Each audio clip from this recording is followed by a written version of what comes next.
Hello students, welcome back to my channel. अगर आपने अभी तक मेरे चैनल को सब्सक्राइब नहीं किया है तो जल्दी से चैनल को सब्सक्राइब कर लो। और आज की वीडियो में हम पढ़ेंगे UGC net food and nutrition subject का टॉपिक फूड प्रोसेसिंग। और ये फूड प्रोसेसिंग जो टॉपिक है उसकी क्लास 7th है। 6 क्लासेस हम ऑलरेडी इस पे कर चुके हैं, मतलब 6 वीडियोस इस टॉपिक पे आ चुकी हैं, तो ये 7th वीडियो है। तो चलिए टॉपिक को आगे बढ़ाते हैं। आज हम बात करेंगे पल्स प्रोसेसिंग के बारे में। पल्स का मतलब तो आपको पता ही है, दालें होती हैं, उनकी प्रोसेसिंग कैसे होती है उसके बारे में आज हम बात करेंगे। Nutritive value of pulses is enhanced. जो न्यूट्रिटिव वैल्यू होती है पल्सेस की वो बढ़ जाती है ड्यू टू इट्स प्रोसेसिंग। जब हम पल्सेस की प्रोसेसिंग करते हैं तो उसकी न्यूट्रिटिव वैल्यू बढ़ जाती है। और उसकी प्रोसेसिंग में क्या क्या मेथड्स होते हैं, उसमें होते हैं जैसे कि जर्मिनेशन, फर्मेंटेशन, सोकिंग, डिकॉर्टिकेशन है ये, एंड कुकिंग। तो अब हम डिटेल में पढ़ेंगे जो ये 5 मेथड्स हैं प्रोसेसिंग ऑफ पल्सेस के बारे में। तो सबसे पहले हम बात करते हैं सोकिंग की। सोकिंग का मतलब होता है भिगो करके रखना। अगर हम भिगोते हैं थ्रू सोकिंग, क्या होता है, जो फाइटिक एसिड कंटेंट होता है पल्सेस में, दालों में, उसको हम कम कर सकते हैं, रिड्यूस कर सकते हैं। सोकिंग और भी रिड्यूस करती है जो ओइगोसेकेराइड्स होते हैं रेफिनोस फैमिली के, उनको। थर्स फॉर द कंजप्शन के लिए of pulses soaking is considered to be an important method of processing. भिगो करके रखना पल्सेस के कंजप्शन के लिए एक बहुत इंपॉर्टेंट प्रोसेस माना जाता है, क्योंकि अगर आप उसे भिगो करके रखते हैं तो वो थोड़े नरम हो जाते हैं और कुकिंग में भी ईजी होते हैं। And preparing pulses. बात करते हैं डिकॉर्टिकेशन की। The indigestible part which is in the form of fibrous seed coat is removed and is termed as decortication. जो पल्सेस के अंदर ऊपर छिलका होता है, जो इनडाइजेस्टिबल पार्ट होता है, जो हमारे इंटेस्टाइन के द्वारा, बॉडी के द्वारा डाइजेस्ट नहीं हो सकता है, वो रिमूव हो जाता है। और जब वो रिमूव होता है, जो फाइब्रस सीड कोटिंग होती है, जब वो रिमूव होती है, उस प्रोसेस को हम डिकॉर्टिकेशन कहते हैं। Loss of thiamine has been indicated. जब डिकॉर्टिकेशन होता है, जब उसके छिलके को निकाला जाता है, तो उससे क्या होता है, थायमीन की कमी हो जाती है। जो मेथड है डिकॉर्टिकेशन का वो इन्वॉल्व करता है कि हम भिगो करके रखते हैं अपने पल्सेस को पानी में, एंड हम रब करते हैं आउट द, जो भी उसका हस्क होता है, ऊपर की लेयर होती है, बाय विनोइंग और पाउंडिंग एंड थ्रू रोस्टिंग भी हम करते हैं ग्रेन्स की। तो उनसे क्या होता है, वो हस्क, वो अपर लेयर तो रिमूव हो जाती है, साथ में थायमीन का भी लॉस होता है। फिर है कुकिंग। न्यूट्रिशनल क्वालिटी जो होती है फूड पल्सेस की वो बहुत ज़्यादा बढ़ जाती है जब हम कुक करते हैं पल्सेस को, क्योंकि जो एंजाइम इनहिबिटर्स हैं वो डिस्ट्रॉय हो जाते हैं जब वो हीट के कांटेक्ट में आते हैं। Over cooking and prolonged cooking, मतलब बहुत लंबे समय तक कुक करना और ओवर कुक करना, न्यूट्रिशनल वैल्यू जो होती है पल्सेस की उसको रिड्यूस कर देता है। अब बात करते हैं फर्मेंटेशन की। The digestibility, palatability and nutritive value बढ़ जाते हैं जब हम फर्मेंट करते हैं पल्सेस को, क्योंकि ये जो प्रोसेस है ये इंक्रीज कर देता है अमीनो एसिड्स की अवेलेबिलिटी को खाने में। जब आप फर्मेंटेशन करते हो दालों का तो क्या होता है, उसमें अमीनो एसिड्स की जो अवेलेबिलिटी होती है वो बढ़ जाती है, जिससे कि जो न्यूट्रिशनल क्वालिटी होती है खाने की वो एनहांस हो जाती है, बढ़ जाती है। जर्मिनेशन के बारे में बात कर लेते हैं। न्यूट्रिटिव वैल्यू जो होते हैं पल्सेस की वो बढ़ जाते हैं जर्मिनेशन के द्वारा भी। मोस्ट ऑफ जो anti nutritional and toxic factors होते हैं, मतलब जो नुकसानदायक फैक्टर्स होते हैं पल्सेस के, वो एलिमिनेट हो जाते हैं, निकल जाते हैं या रिड्यूस हो जाते हैं जर्मिनेशन के द्वारा। आफ्टर 48 आवर्स के बाद, जर्मिनेशन के बाद, जो एस्कॉर्बिक एसिड होता है पल्सेस का वो मल्टीप्लाई कर जाता है, एंड जो कार्बोहाइड्रेट है, स्टार्च है, वो भी शुगर्स में कन्वर्ट हो जाते हैं। अब कुछ फैक्ट्स की बात कर लेते हैं। तो जो रिफाइंड वाइट फ्लोर होता है वो, उसमें कमी होती है अप टू 80% ऑफ न्यूट्रिएंट्स की, जो कि ओरिजिनल व्हीट कर्नल में मिलते हैं। द जर्म पार्ट जो होता है मेज़ का कैन ऑल्सो बी रिफाइंड, उसको भी हम रिफाइन कर सकते हैं कॉर्न या मेज़ ऑयल बनाने के लिए। Coeliac disease is the major allergy है ये, जो कि एसोसिएटेड है सीरियल्स के साथ में, which is also termed as, उसको ग्लूटेन एलर्जी भी बोला जाता है। जो कॉइलियक डिजीज़ है उसको ग्लूटेन एलर्जी भी बोला जाता है। एक तरीके की मेजर एलर्जी होती है जो सीरियल्स के कंजप्शन की वजह से कई बार ऑकर हो जाती है। People with coeliac disease should not consume wheat. जिनको कॉइलिक डिजीज़ होती है वो वीट नहीं खा सकते, आटा नहीं खा सकते हैं, बार्ली नहीं खा सकते, राई नहीं खा सकते, and switch on to brown rice पे वो स्विच कर सकते हैं, या फिर कॉर्न पे एज देयर सीरियल चॉइसेस। वो वीट, राई एंड बार्ले की जगह ब्राउन राइस एंड कॉर्न को अपने खाने में ले सकते हैं, अपनी डाइट में ले सकते हैं। अब हम बात करेंगे मिल्क प्रोसेसिंग के बारे में कि जो मिल्क होता है, दूध होता है, उसकी प्रोसेसिंग कैसे की जाती है। The satisfactory keeping quality of the milk, the good flavour, उसकी क्वालिटी को मेंटेन करने के लिए, फ्लेवर को मेंटेन करने के लिए एंड लो बैक्टीरियल काउंट को मेंटेन करने के लिए हम ये सारी चीज़ें अचीव कर सकते हैं प्रोसेसिंग ऑफ मिल्क के द्वारा। इन सबको मेंटेन करने के लिए हमें मिल्क की प्रोसेसिंग ज़रूरी होती है। जो प्रोसेसिंग होती है मिल्क की, उसको आप clarification, pasteurization and homogenization process के द्वारा कर सकते हैं। तो सबसे पहले हम जानते हैं कि क्लैरिफिकेशन क्या होता है।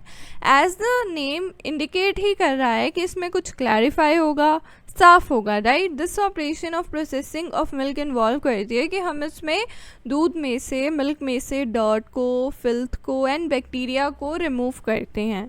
जो पैस्चराइजेशन है वो अगला स्टेप होता है क्लैरिफिकेशन के बाद में। तो पैस्चराइजेशन क्या होता है, ये एक ऐसा प्रोसेस होता है जिसमें हम दूध को गर्म करते हैं, हीट करते हैं या बॉईल करते हैं एक सर्टेन टेम्परेचर पे एक डेफिनाइट टाइम ऑफ पीरियड के लिए, ताकि जो भी पैथोजेनिक बैक्टीरिया हमारे दूध के अंदर मौजूद है, मिल्क में प्रेजेंट है, उसको हम डिस्ट्रॉय कर सकें। आफ्टर हीटिंग मिल्क इमिडिएटली हम उसको ठंडा करते हैं। हम ऐसा नहीं करते कि एकदम उबलते हुए दूध को फ्रिज में रख दें, उसको पहले अपने रूम टेम्परेचर पे, नॉर्मल टेम्परेचर पे ठंडा होने देते हैं to lower down temperature to check growth of micro organisms.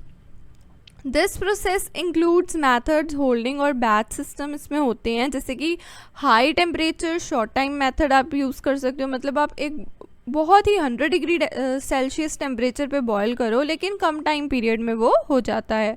एक आप अल्ट्रा हाई टेम्परेचर सिस्टम भी यूज़ कर सकते हो, और एक है कि न्यूट्रिटिव वैल्यू जो है मिल्क की रिमेन द सेम रहती है। There is no change because of pasteurization. जब आप पैस्चराइजेशन करते हो, बॉइलिंग करते हो, तो जो न्यूट्रिटिव वैल्यू होती है आपके मिल्क की वो सेम रहती है, उसमें कोई चेंज नहीं आता है कि पहले ज़्यादा थी या बाद में कम हो जाएगी। तो जो पैस्चराइजेशन है वो 99% ऑफ बैक्टीरिया को डिस्ट्रॉय करने में मदद करते हैं, ईस्ट को और मोल्ड्स को भी डिस्ट्रॉय करने में मदद करते हैं। होमोजेनाइजेशन क्या होता है, stable emulsion of milk fat के लिए एंड मिल्क सेरम के लिए is made by mechanical treatment. उसके लिए हम मैकेनिकल ट्रीटमेंट यूज़ करते हैं एंड जो प्रोसेस है उसको हम होमोजेनाइजेशन कहते हैं। वार्म मिल्क या क्रीम को पास किया जाता है एक स्मॉल अपर्चर में से under high pressure and velocity में। द मिल्क व्हेन होमोजेनाइज, जब वो होमोजेनाइज हो जाता है उसका क्रीमर टेक्सचर बन जाता है, ब्लैंड फ्लेवर होता है एंड वाइटियर अपीयरेंस होती है।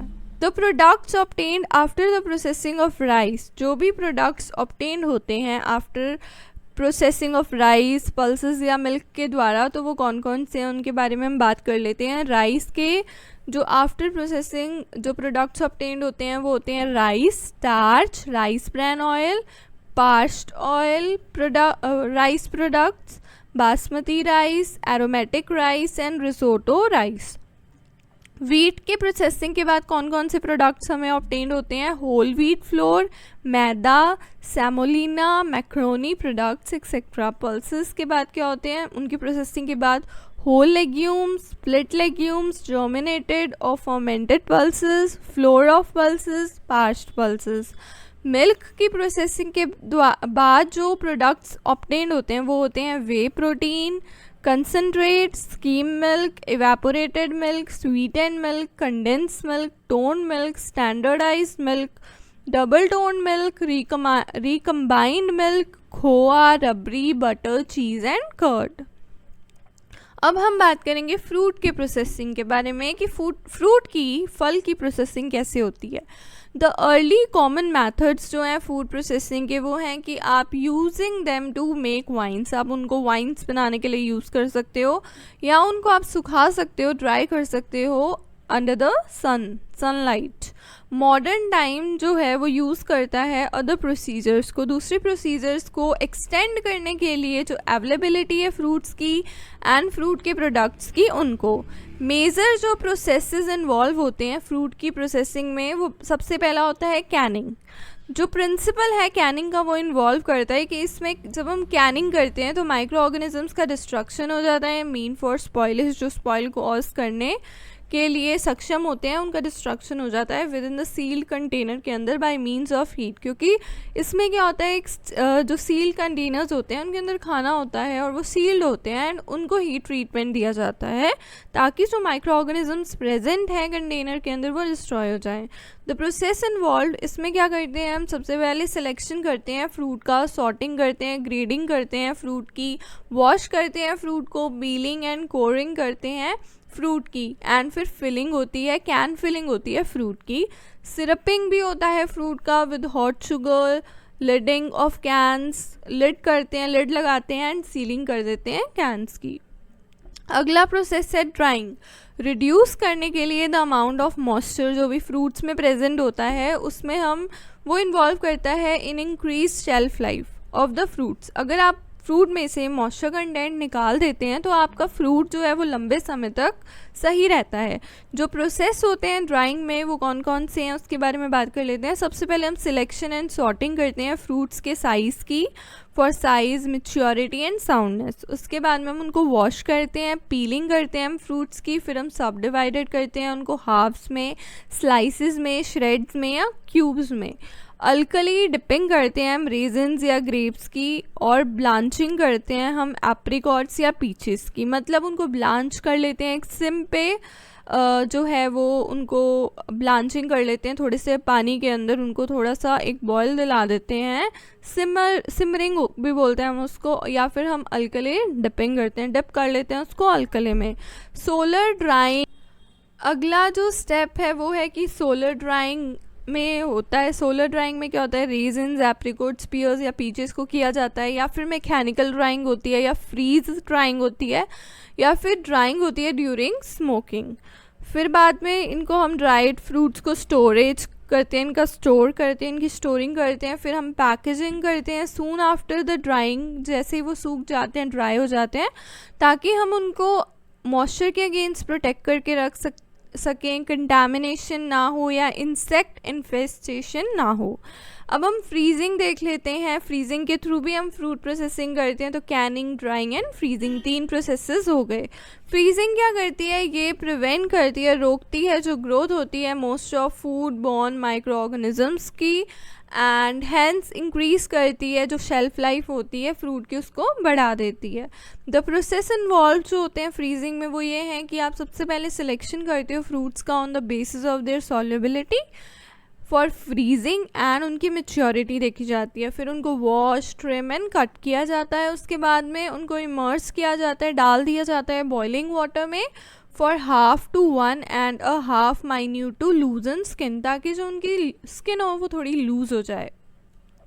फिर उनको आइस वाटर में कूल किया जाता है, उनको छान लिया जाता है, ड्रेन कर लिया जाता है। सो अगर आपको वीडियो अच्छी लगे तो वीडियो को लाइक करना, शेयर करना ना भूलिएगा, चैनल को सब्सक्राइब करना ना भूलिएगा।